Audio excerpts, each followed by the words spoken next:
ครับตอนนี้เราได้เดินทางมาที่วัดโลกมุนีครับด้วยเมตตาธรรมสมเด็จพระคุณหลวงพ่อให้ลูกศิษย์ลูกหาศรัทธาญาติโยมมาสุมาคารวะดำเนินปีใหม่ครับอันนี้ท่านผอ.พระครูวันลบนำผมก็มานะครับวันนี้เป็นนายมุทิชาติมาแห่คนแรกครับวันนี้ได้น้ำมนต์เต็มเลยหลวงพ่อท่านเมตตาให้พรเยอะแยะมากมายตอนนี้ท่านพระครูบาท่านครูบาก็พาลูกศิษย์ลูกหามานะครับได้พาครูบามาครูบาได้พาลูกศิษย์ลูกหามาสมมาคารวะหลวงพ่อดร.เทพครับ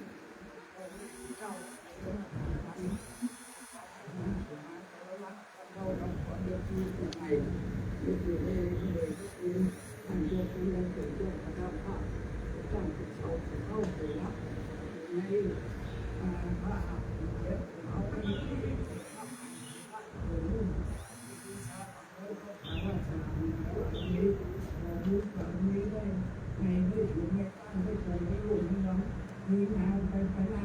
ผมตั้งเจ้ามีไปเย็บถึงได้ไม่เรื่องเอาเป็นไข้พื้นขาดเป็นเหมือนงานพื้นหายนักใครเป็นเบาเรื่องแต่เป็นง่ายได้แต่เป็นดีคุ้มผ่านนี้เป็นเจ้าดีเป็นข้าเป็นที่หน้าดีกันเป็นที่ไว้ที่สาเป็นที่สักรอบที่สามแต่คนละที่ลูกการเป็นหายข้างมุ้งทุ่งเข้าเป็นพระเอกเข้าเป็นราชเจ้าคุณวันเข้าอ้างน้ำล้วนเด็กสาธุสาธุสาธุ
yang sebenar sebenarnya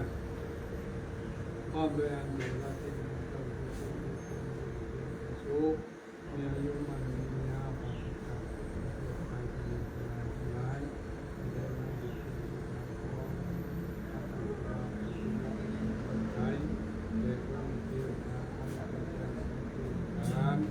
ยืนยาวนานนี้สัพพิโยมาเต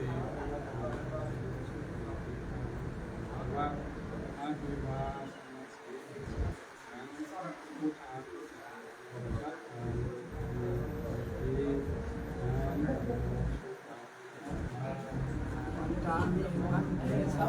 อาปาราทังกามาตามีพันเตมายากันตังปุญญังสามินานุโมตพังสามินากาตังปุญญังตพังสาธุสาธุอนุโมทามิ